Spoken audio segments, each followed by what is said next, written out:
Dear colleagues, we continue our work. Please welcome Colonel Andriy Lysenko, Presidential Administration spokesperson on ATO matters, to cover the situation in the east of Ukraine and operations there.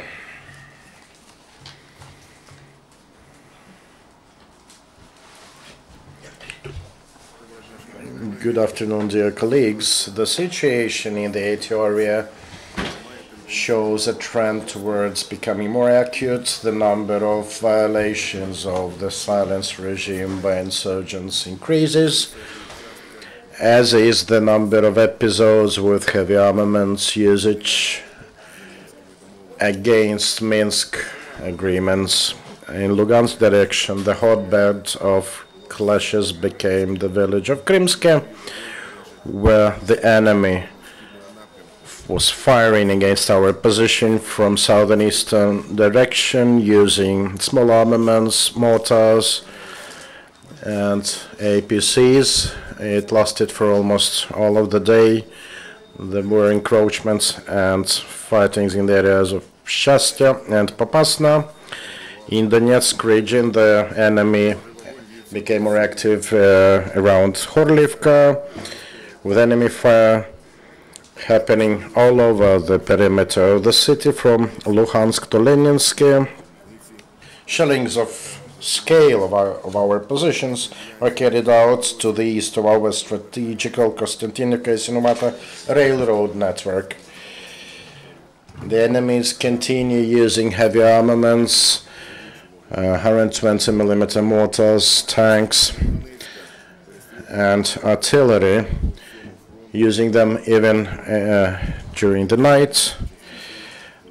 There are practically day-long shellings all over the line of the front from Avdiivka to Mariinka, with greater number of artillery fire and sniper fire. There is relative silence in Mariupol direction, with two short-lived provocation attempts around Shirokino. Yesterday, the ATO zone saw marked increase in the number of enemy drones used against us, 12 of them, and one more registered in the airspace of Ukraine around Zaporizhia Oblast. Luckily, there were no casualties in the past 24 hours, with just 5 military servicemen wounded. Ukrainian paratroopers received modernized tanks. 8 T-80 tanks were upgraded by the Kharkiv tank factory and transferred to one of the paratroopers brigades. The paratroopers noted higher maneuverability, speed of the modernized tanks against the older T-64. They noted that they are best suited for the tasks of paratroopers.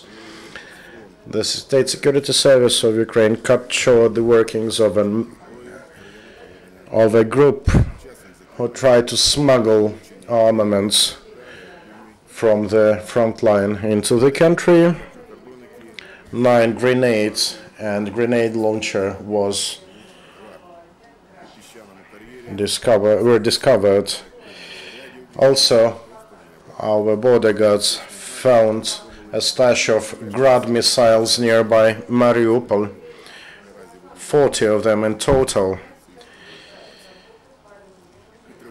These were notified by residents of Aslanovo village. Now they are in the process of defusing the dangerous find. The rotation of ATO forces is ongoing. National Guard members have returned home after completing the military task in the ATO area. They are gladly met by their family members and relations after 2 months of their brave and courageous service. Many of them received decorations and orders for their exceptional performance. Ukrainian military servicemen try to contribute to the bringing of the new generation of patriots. The meeting of children from the city of Dimitrov, Donetsk region, with Ukrainian paratroopers became a brilliant possibility to come closer, understand the Ukrainian servicemen. Children were shown to the latest armaments, to the medical emergency aid point, and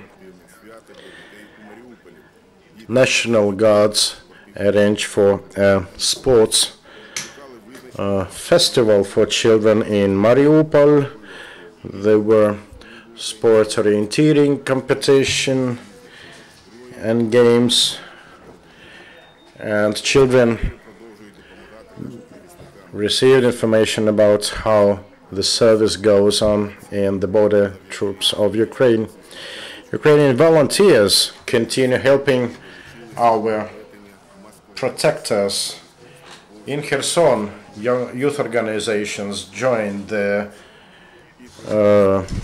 masquerading net making campaign for the soldiers, and humanitarian aid from the International Red Cross Society entered the Donetsk region via control point. Esteemed colleagues, if you have questions, shoot. Please introduce yourself. Channel 5.